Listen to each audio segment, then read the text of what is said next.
জেলা স্কুলে আপনার ছেলে, ছেলের নাম কি?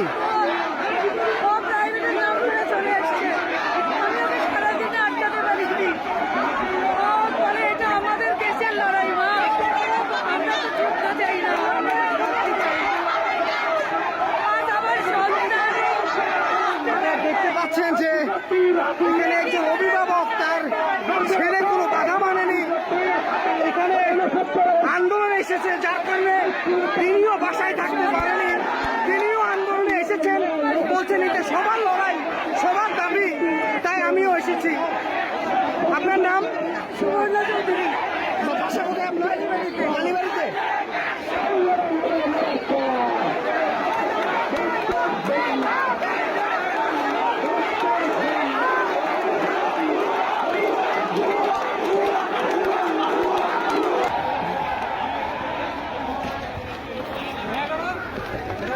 ভাই আপনি আপনার সন্তানকে নিয়ে আসছেন, একটু আপনি বলেন আপনি কেন আসছেন এবং কি চান? আমার সন্তানদের অধিকারের জন্য আমি আসছি। কোনো দর্শন আমি মনে করি না যে বাসায় বসে থাকা উচিত।